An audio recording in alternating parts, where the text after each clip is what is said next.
जी। आज की इस वीडियो क्लास में बेटा हम लोग नॉन प्रॉफिट ऑर्गेनाइजेशन का अ, एक क्वेश्चन करेंगे जो कि सीबीएसई बोर्ड 2019 के सेट वन में आया था। यानी ये आपके 2019 बोर्ड एग्जाम का क्वेश्चन है और 2019 का जो सेट वन आया था उसका मैंने क्वेश्चन लिया आपको समझाने के लिए। इधर की साइड बेटा जी यहाँ पर रिसिप्ट एंड पेमेंट अकाउंट दिया हुआ है, यहाँ पर income expenditure, previous year balance sheet और करंट ईयर बैलेंस शीट। अब आप ये क्वेश्चन करने जा रहे हैं तो बेटर यही होता है कि जब वीडियो स्टार्ट होता है तो आप एक क्वेश्चन, एक रजिस्टर और एक पेन लेकर बैठे और इस वीडियो में जो भी आपको इंपॉर्टेंट पॉइंट लगते हैं उसके आप नोट्स बना लें, सो दैट कि वो वीडियो आपको दोबारा कभी देखना ना पड़े। डन। चलिए मैं इधर की तरफ क्वेश्चन लेता हूँ और फिर इसे समझाते हुए मैं करना शुरू करूंगा। हमको क्वेश्चन में लिखा है कि from the following receipt and payment account and additional information prepare income expenditure account balance sheet. सियर क्लब नोएडा का हमको ये बनाना है। 31 मार्च 2018 हमारी एंडिंग है। अगर 31 मार्च 2018 हमारी एंडिंग है, इसका मतलब मैं 17-18 का रिकॉर्ड बनाऊंगा। 17-18 मेरा करंट ईयर होगा। 17-18 मेरा करंट ईयर होगा। इस हिसाब से जो 16-17 है वो प्रीवियस ईयर होगा। अब यहाँ पर मुझे रिसिप्ट दिया हुआ है, इधर की साइड मुझे पेमेंट दी हुई है, नीचे मुझे कुछ एडजस्टमेंट दिए। एडजस्टमेंट एग्जाम में 2 ही आई थी। डन। तो यहाँ पर मुझे दिया है, मैं क्वेश्चन स्टार्ट करने से पहले फिर से, जैसा कि मैं हमेशा हर एनपीओ के क्वेश्चन की वीडियो के स्टार्टिंग में बोलता हूँ कि जितनी भी रिसिप्ट, अगर कोई एसेट्स आपको रिसिप्ट वाले कॉलम में दिए, अगर कोई एसेट्स आपको रिसिप्ट वाले कॉलम में दिए है तो वो आपको प्रीवियस ईयर बैलेंस शीट के एसेट्स में लिखनी चाहिए। और अगर कोई एसेट्स आपको पेमेंट वाले कॉलम में दी है, कोई एसेट्स आपको पेमेंट वाले कॉलम में दी है तो वो आपको करंट ईयर बैलेंस शीट के एसेट्स में लिखनी चाहिए। इसके अलावा अगर कोई एसेट्स एडजस्टमेंट में दी है तो वो दोनों बैलेंस शीट के एसेट्स में आती है, ओपनिंग बैलेंस शीट यानी प्रीवियस ईयर बैलेंस शीट के एसेट्स में और करंट ईयर बैलेंस शीट के एसेट्स में। डन। तो ये वो पॉइंट है जो मैं हमेशा हर क्वेश्चन के स्टार्टिंग में समझाता हूँ। सबसे पहले बैलेंस बीडी दिया हुआ है, ये मुझे कैश का स्टार्टिंग बैलेंस दिया हुआ है तो मैं इसे प्रीवियस ईयर बैलेंस शीट के एसेट्स में लिख रहा हूँ। क्यों लिख रहा हूँ? जो इस साल का स्टार्टिंग बैलेंस है वो प्रीवियस ईयर का एंडिंग बैलेंस होगा और ये कैश का बैलेंस है, इसलिए मैं प्रीवियस ईयर बैलेंस शीट के एसेट्स में लिख रहा हूँ 20,000 रुपए। यहाँ पे मैंने 20,000 लिख दिया। उसके बाद मुझे सब्सक्रिप्शन ये 3 दिए हुए हैं। इसका मतलब है ये जो तीनों सब्सक्रिप्शन है, ये मुझे तीनों सब्सक्रिप्शन इसी साल में मिले हैं। ये तीनों पैसे मुझे इसी साल में मिले हैं। कुछ पैसा मुझे 16-17 का मतलब मिला है, यानी कि प्रीवियस ईयर का सब्सक्रिप्शन मुझे 40,000 मिला है। अगर प्रीवियस ईयर का पैसा मुझे अब मिल रहा है, इसका मतलब वो प्रीवियस ईयर में नहीं मिला था। तो मैं यहां पर लिख रहा हूं previous year outstanding subscription. Previous year outstanding subscription कितना है? प्रीवियस ईयर आउटस्टैंडिंग सब्सक्रिप्शन हो गया 40,000 रुपए। मैंने यहां लिख दिया, ये प्रीवियस ईयर का पैसा मुझे मिला है। जो सेंटर में दिया है वो मेरा करंट ईयर का सब्सक्रिप्शन है, उसे मैं इनकम में लिख देता हूँ 94,000। यहाँ पे लिख दिया। ये जो मुझे 18-19 का मिला है, इसका मतलब ये मुझे नेक्स्ट ईयर का सब्सक्रिप्शन इस साल में एडवांस मिला है। और अगर मुझे कोई भी इनकम एडवांस मिली होती है तो वो मेरी लायबिलिटी होती है। तो एडवांस सब्सक्रिप्शन को मैं यहां पर शो करूंगा। कितने रुपए का एडवांस सब्सक्रिप्शन मिला है? 7200 का। जो भी मुझे एडवांस इनकम मिली है वो मेरी लायबिलिटी होती है। मैंने तीनों सब्सक्रिप्शन लिख दिया। इस क्वेश्चन में सब्सक्रिप्शन की ही मेन एडजस्टमेंट दी है, तो स्टार्ट करते हैं उस एडजस्टमेंट को करना। अब आप ध्यान से देखिएगा, यहां पर लिखा है कि हमारे पास 200 मेंबर है और एक मेंबर हमें 1,000 रुपए देता है। 200 मेंबर है, एक मेंबर मुझे 1,000 रुपए देता है। इस हिसाब से मेरी जो सब्सक्रिप्शन की कलेक्शन है इस साल में 2 लाख होनी चाहिए थी, क्योंकि 200 मेंबर है। तो इस हिसाब से मेरी जो कलेक्शन होनी चाहिए थी वो कितनी होनी चाहिए थी सर? 2 लाख की होनी चाहिए। जी बेटा। तो यहां पर यानी मैं अपनी आउटर कॉलम में इनकम दिखाऊंगा 2 लाख। यानी इस साल मेरी टोटल कलेक्शन कितनी होनी चाहिए? 2 लाख की, क्योंकि मेरे पास 200 मेंबर है और हर मेंबर 1,000 रुपए देता है। फिर टीचर ने कहा कि लास्ट ईयर में इन अरियर, बेटा इन अरियर का मतलब होता है आउटस्टैंडिंग। लास्ट ईयर में आउटस्टैंडिंग सब्सक्रिप्शन 60,000 था, यानी पिछले साल में टोटल आउटस्टैंडिंग सब्सक्रिप्शन 60,000 का था। पिछले साल में टोटल आउटस्टैंडिंग सब्सक्रिप्शन 60,000 का था, जिसमें से 40,000 तो मुझे यहाँ मिल चुका। देखो ये रखा सब्सक्रिप्शन 40,000 मुझे मिल चुका। टीचर कह रहा है पिछले साल में टोटल 60 आउटस्टैंडिंग था, 60 आउटस्टैंडिंग था, 40 मुझे मिल चुका है। इसका मतलब कितना सब्सक्रिप्शन ऐसा है जो अभी तक स्टिल मुझे मिला नहीं है? 20,000 का। यानी टोटल 60 था जिसमें से 40 मिल चुका है, 20 स्टिल नहीं मिला अभी तक। और जो सब्सक्रिप्शन स्टिल अभी भी नहीं मिला है उसको मैं एसेट्स में दिखाऊंगा कि प्रीवियस ईयर का कुछ पैसा स्टिल मुझे अभी कस्टमर से लेना है। और जो पैसा लेना होता है बेटा जी वो एसेट्स होता है, और जो देना होता है बेटा वो लाइबिलिटी होता है। आउटस्टैंडिंग एक्सपेंस लाइबिलिटी में आते हैं और आउटस्टैंडिंग इनकम एसेट्स में आती है। तो यहां पे मैं लिखूंगा आउटस्टैंडिंग सब्सक्रिप्शन। कौन सा है बेटा जी? ये प्रीवियस ईयर का है, तो यहां पर मैं पी लिख रहा हूं आपको समझाने के लिए कि ये प्रीवियस ईयर का है। डन। कितना है बेटा जी? 20,000 रुपए। एक बार आगे बढ़ने से पहले फिर से रिपीट करता हूं। 60,000 रुपए का सब्सक्रिप्शन पिछले साल में टोटल आउटस्टैंडिंग था, जिसमें से 40,000 मुझे मिल चुका है। 20,000 का सब्सक्रिप्शन स्टिल आउटस्टैंडिंग है, उसे मैंने यहाँ पे भी शो किया। सर आपने इसको इनकम में क्यों नहीं शो किया? बेटा जी मैं जो इनकम में इनकम शो करूंगा वो सिर्फ करंट ईयर से रिलेटेड इनकम शो करूंगा। तो बेटा जी ये तो प्रीवियस ईयर का पेंडिंग मनी है। अगर मैं इसे करंट ईयर इनकम में शो करूंगा तो इसका मतलब है कि मैं जब करंट ईयर के रिकॉर्ड बनाता हूं तो उसमें सिर्फ मुझे करंट ईयर की इनकम शो करनी है। इसलिए बेटा जी अगर प्रीवियस ईयर कोई कोई सब्सक्रिप्शन आउटस्टैंडिंग होता है जो मुझे स्टिल कलेक्ट करना है तो वो मैं एसेट्स में दिखाऊंगा, इसमें नहीं दिखाऊंगा क्योंकि वो इस साल की इनकम से रिलेशन नहीं है उसका कोई।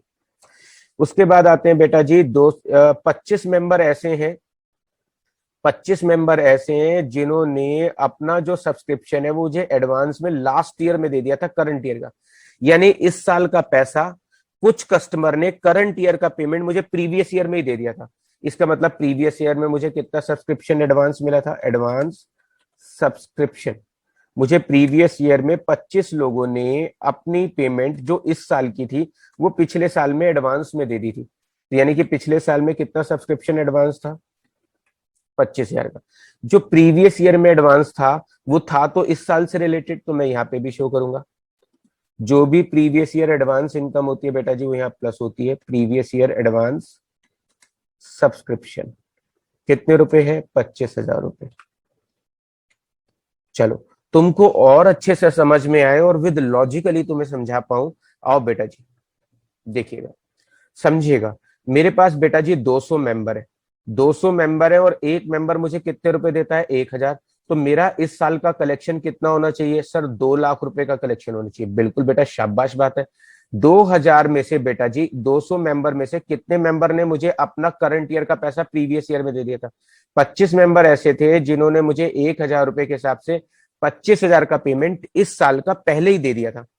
तो पिछले साल में मुझे मिला था तो वो मेरी पिछले साल में एडवांस इनकम थी। और एडवांस इनकम कहाँ लिखते हैं बेटा जी? लाइबिलिटी में। इस लाइबिलिटी में क्यों शो किया? क्योंकि ये प्रीवियस ईयर की एडवांस इनकम है। तो एडवांस इनकम को कहाँ शो करते हैं? लाइबिलिटी में। प्रीवियस ईयर में एडवांस था इसलिए प्रीवियस ईयर बैलेंस शीट के लाइबिलिटी में लिखा। फिर दूसरा लॉजिक सुनिए कि मैंने इसे यहाँ क्यों प्लस किया। बेटा जी ये करंट ईयर से रिलेटेड इनकम है इसलिए मैं करंट ईयर के अकाउंटिंग रिकॉर्ड में शो करूंगा कि 94,000 मुझे अभी मिला है और 25 मुझे पहले मिल चुका था। तो यानी कि टोटल कितना हो गया बेटा जी? 94 में 5 जोड़ूंगा 99, 99 में 20 जोड़ूंगा तो बेटा जी आ जाएगा 1,19,000 मुझे सब्सक्रिप्शन मिल चुका। जबकि टोटल मेरी कलेक्शन कितनी होनी चाहिए? 2 लाख। इसका मतलब कितना सब्सक्रिप्शन ऐसा है जो करंट ईयर का आउटस्टैंडिंग सब्सक्रिप्शन है? करंट ईयर का आउटस्टैंडिंग सब्सक्रिप्शन है 81,000 का। चलो अगर आपको नहीं समझ में आया, करंट ईयर आउटस्टैंडिंग इनकम यहां मैंने प्लस कर दी और यहां पे भी लिख देता हूं आउटस्टैंडिंग सब्सक्रिप्शन कौन से वाला? करंट ईयर का। तो करंट ईयर का सब्सक्रिप्शन कितना आउटस्टैंडिंग है? सी वाई बेटा जी कितना करंट ईयर आउटस्टैंडिंग सब्सक्रिप्शन है? 81,000। चलो मैं और कोशिश करता हूं इसे अच्छे से क्लियर करने की कि कोई डाउट ना बचे। 200 मेंबर थे बेटा जी, एक मेंबर मुझे 1,000 रुपए देता है, टोटल कलेक्शन होना चाहिए था 2 लाख का। 200 मेंबर ने 25 मेंबर ने तो पहले ही पैसे दे दिए, तो 200 में से 25 की पेमेंट आ चुकी है। उसके बाद बेटा जी 94 मेंबर ने अपना पैसा करंट ईयर में मुझे दे दिया क्योंकि 94 इंटू 1,000 करंट ईयर में मेरी कलेक्शन कितनी हुई थी? 94,000। एक मेंबर 1,000 रुपए देता है तो इस हिसाब से 94,000 मिले, तो इसका मतलब कितने लोगों ने मुझे पैसे दे दिए? 94 लोगों ने पैसे दे दिए। 94 ने पैसा मुझे करंट ईयर में दिया है, 25 मुझे पहले ही प्रीवियस ईयर में दे चुके थे, तो करंट ईयर में स्टिल कितने लोगों का सब्सक्रिप्शन आउटस्टैंडिंग है? 81 मेंबर्स ने करंट ईयर का सब्सक्रिप्शन अभी आउटस्टैंडिंग है जो मुझे दिया नहीं है। यानी करंट ईयर में मुझे कितना पैसा लेना है, 81 इंटू 1000 बेटा जी, 81,000 करंट ईयर आउटस्टैंडिंग सब्सक्रिप्शन है, जो मैंने यहाँ पे प्लस कर दिया। ये पैसा मुझे अभी लेना है। जो पैसा हमें पार्टी से लेना होता है बेटा जी, उसे कहाँ शो करते हैं, एसेट्स में। ये इस क्वेश्चन में सब्सक्रिप्शन का पॉइंट था, जो कि बहुत इंपॉर्टेंट था। अगर मैं इस पॉइंट को हटा दूं तो इस क्वेश्चन में कुछ भी नहीं है, सिर्फ फॉर्मेलिटी है इस क्वेश्चन को करना। डन बेटा जी।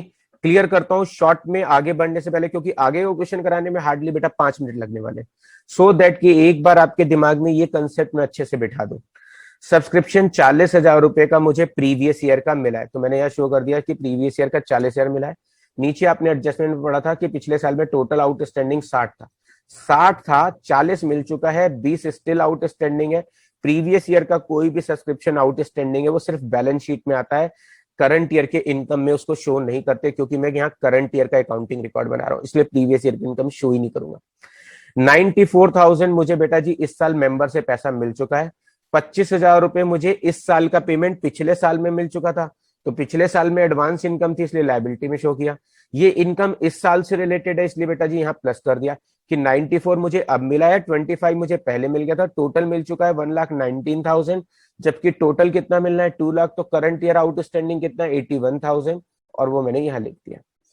उसके बाद आते हैं बेटा जी, दिया हुआ है क्वेश्चन में डोनेशन फॉर बिल्डिंग।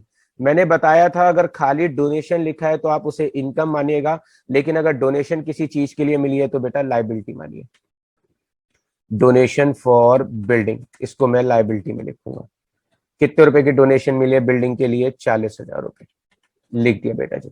उसके बाद मुझे इंटरेस्ट ऑन इन्वेस्टमेंट दिया हुआ है बेटा जी, ये मेरी इनकम है, इंटरेस्ट ऑन इन्वेस्टमेंट। इन्वेस्टमेंट बेटा जी, इंटरेस्ट ऑन इन्वेस्टमेंट की इनकम मुझे जो दी है वो कितनी दी है, वो दी है मुझे 800 रुपए, मैंने यहाँ पे लिख दिया बेटा जी 800 रुपए। इसके अलावा गवर्नमेंट ग्रांट दिया बेटा जी, गवर्नमेंट ग्रांट मेरी इनकम होती है। गवर्नमेंट ग्रांट क्या होती है बेटा जी, सरकार से जो मुझे मॉनेटरी हेल्प मिलती है बेटा जी, उसको बोलते हैं गवर्नमेंट ग्रांट। लीजिए, गवर्नमेंट ग्रांट कितने रुपए की मिली है, 17,400 रुपए, बेटा मैंने इसको इनकम में लिख दिया। उसके नेक्स्ट आते हैं बेटा जी फर्नीचर।